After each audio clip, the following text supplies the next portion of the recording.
Olá a todos, sejam bem-vindos a mais um vídeo do Vinha Law School, hoje falando sobre compliance para pequenas empresas. Meu nome é Rodrigo Carril, eu sou especialista em compliance e CEO da Compliance Control.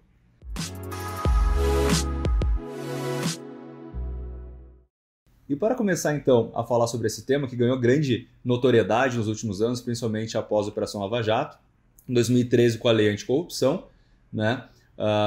O que é compliance afinal? Esse termo muito famoso, mas o que ele de fato significa? Pessoal, é muito simples. Compliance nada mais é do que uma série de ferramentas e mecanismos a serem implementados nas empresas de modo a evitar atos de corrupção, principalmente atos ilícitos em geral. Compliance vem de uma palavrinha em inglês que significa nada mais do que conformidade, cumprir as regras.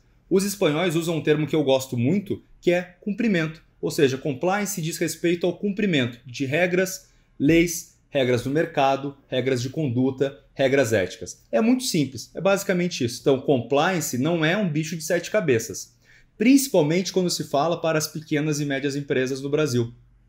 No começo, lá em 2014 e 2015, essas empresas estavam um pouco fora desse mercado, apenas observando o que queria de fato passar com o mercado. Mas agora, nos últimos 2, 3 anos, estamos vendo que, de fato, essas empresas estão sendo demandadas a terem programas de compliance efetivos e não apenas programas de papel.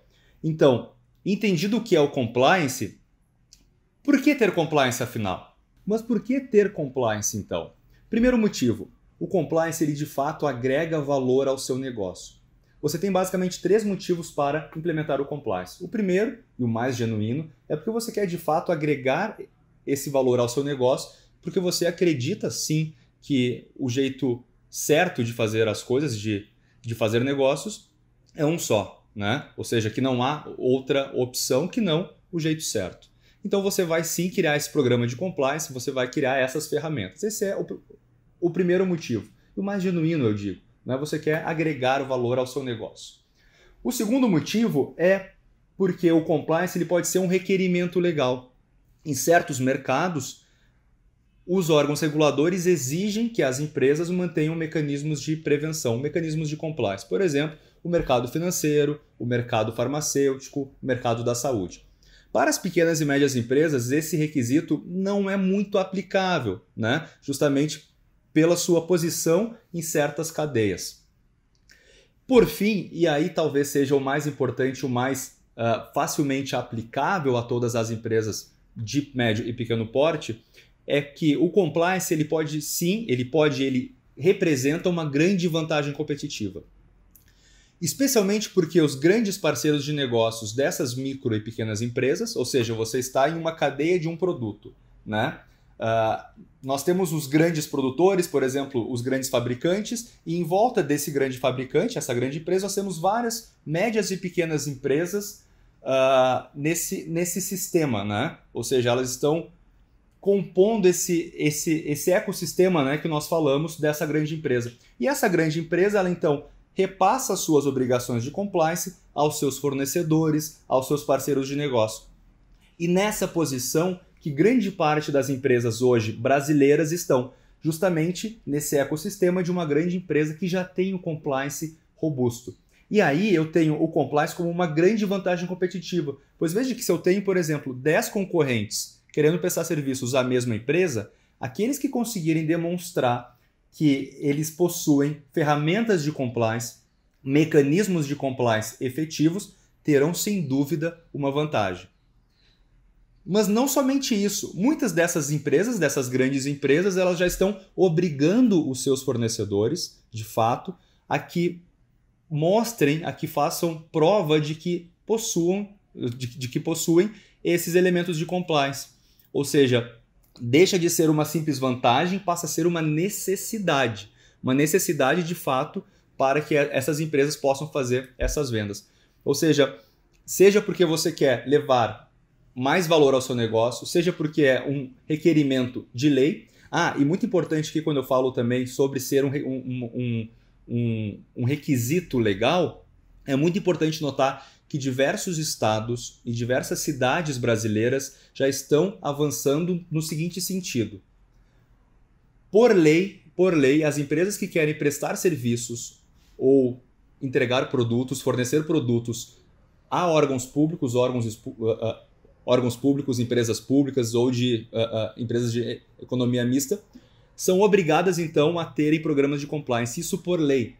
Ou seja, você, para participar de um pregão eletrônico, uma licitação em qualquer modalidade, você deve fazer prova de que você tem um programa de compliance devidamente implementado e robusto, né? Então, você deve fazer compliance para agregar valor ao seu negócio, porque a lei exige, dependendo para quem você quer vender e onde você está situado, em qual mercado você está situado, ou porque o seu mercado, a sua cadeia do produto ou do serviço está exigindo. Ou seja, mesmo para as pequenas e médias empresas, não há de fato mais desculpa para começar a implementar os seus programas de compliance. O terceiro ponto, então, nós sabemos o que é compliance, nós sabemos o porquê do compliance, mas como começar com esse tal de compliance? Como que isso na prática funciona? Pessoal, o compliance pode ser algo muito robusto, muito complexo de fato, se você pensar em todos os pilares.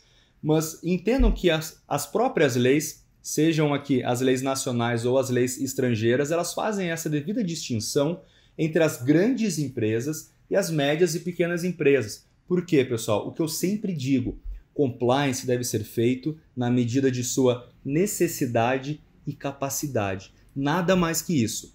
Você deve fazer aquilo que você de fato precisa fazer e aquilo que você consegue fazer. E nesse mesmo sentido que diversas leis andaram.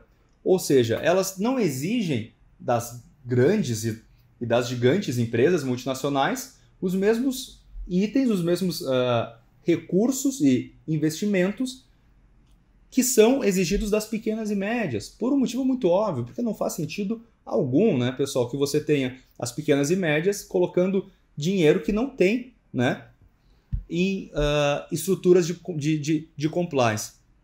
O que as leis falam é o seguinte: você não precisa ter um programa de compliance de A a Z, mas tenha mecanismos de compliance.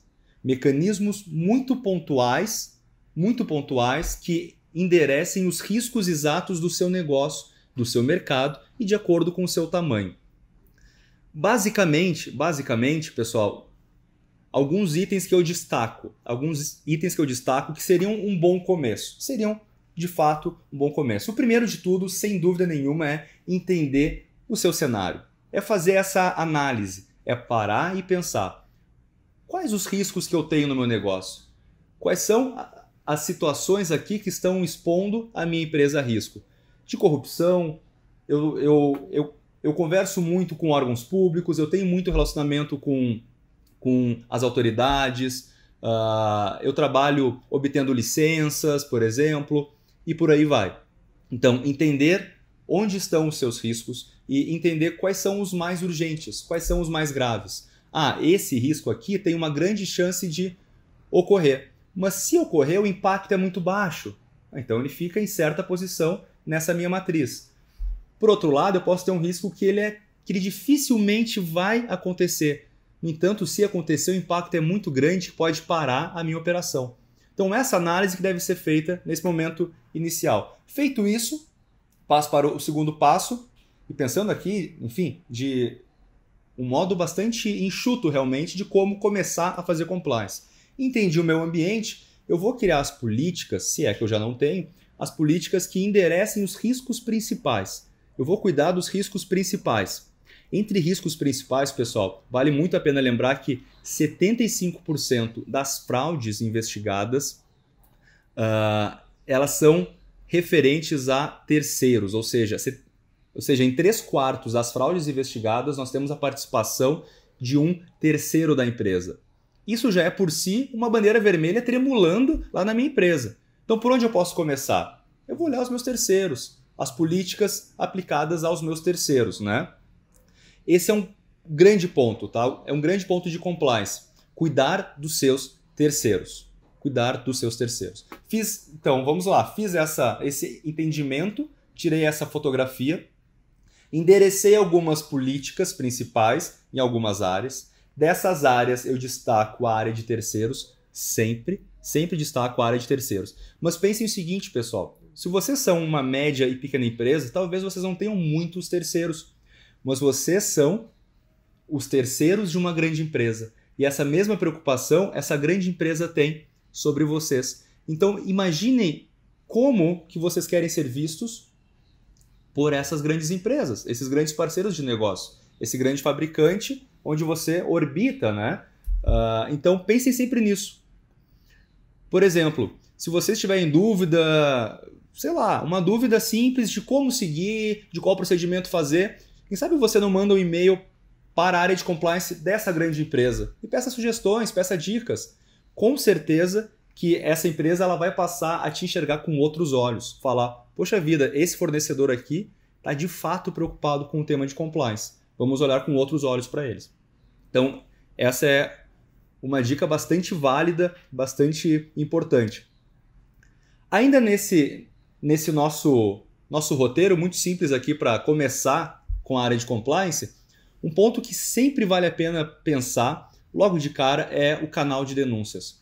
Por quê? Porque é muito simples de fato de fazer, é muito simples. Recomenda-se que ele seja terceirizado, tá, pessoal? Porque o custo é baixo e você tem muita segurança que esse relato ele vai ser devidamente tratado e que você vai ter a melhor resposta possível, né, dentro do prazo, enfim, tudo mais, e respeitando os direitos, isso é muito importante, de quem fez a denúncia e respeitando a privacidade, etc., de todos os outros envolvidos nesse processo de investigação. Então pensem no canal de denúncias. Por quê? É muito comum você parar e pensar, não, mas por que eu vou colocar um canal de denúncia se eu não tenho nada de errado aqui? Mas será que você nunca teve nenhuma denúncia porque você não tinha um canal? E aí você não vai ter o canal porque você nunca teve uma denúncia? Percebeu que a gente fica nesse aporismo e que pode ser bastante perigoso. Então, coloque sim o seu canal, faça um plano de comunicação bacana, divulgue aos seus parceiros de negócios, a todos os seus colaboradores, e com o passar do tempo você vai entender realmente quais são os seus problemas, porque os seus colaboradores vão começar a te mostrar o que a sua empresa é de fato, né? Quais são os problemas que você tem. E muitas vezes você sequer imaginava que tinha esses problemas. Então, a minha dica é, comece pelo canal de denúncias, né? Entre essas iniciativas, faça um canal de denúncias. E por fim, apenas para fechar esse breve roteiro para as pequenas e médias empresas, treinamento, pessoal. Treinamento é fundamental, por dois motivos. Primeiro, porque você tem que ter a segurança de que todos os seus colaboradores sabem exatamente o que você espera deles.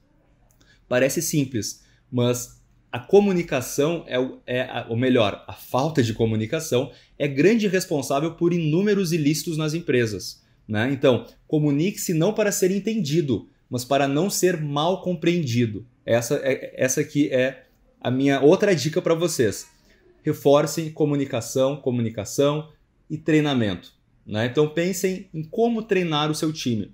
E aqui, pessoal, nada de muito sofisticado, né? Isso pode ser feito em pequenas conversas, separando o time de vendas, o time que cuida da área pública, o meu time de back-office. Então você pode fazer essas conversas em grupos, em pequenos grupos, com toda a empresa e por aí vai. Então, treinamento. O segundo motivo para que você invista em treinamentos, além de você de fato ter certeza que sabem o que você espera, né, dos seus colaboradores, é que é uma excelente forma de você mostrar aos seus parceiros de negócio, eu volto a esse exemplo do grande parceiro lá, né, onde você fica orbitando muitas vezes, e você consegue mostrar a esse parceiro, olha, aqui na minha empresa, 100% dos meus colaboradores foram treinados nestes temas, tema A, tema B, tema C, tema D. Então, de uma forma muito fácil e muito rápida, você consegue fazer essa evidência a todos os seus parceiros de negócio. Então, basicamente aqui pensando, são esses 5 itens muito simples, muito fáceis de serem criados, implementados para você começar a área de compliance. Pessoal, eu espero que vocês tenham gostado dessas dicas aí que eu trouxe. A ideia aqui era muito mais fazer esse bate-papo e mostrar para vocês que o compliance, sim, ele é extremamente necessário. Sim, ele deve ser feito para ontem, mas sempre de acordo com a sua necessidade e com a sua capacidade. Não se preocupem em fazer as coisas de um modo muito acelerado e já começar fazendo de A a Z. Mas comecem com calma, com muita parcimônia, mas coloquem de fato um interesse genuíno no compliance, pois sem isso, inevitavelmente, ele irá fracassar. Ok? Muito obrigado e até a próxima.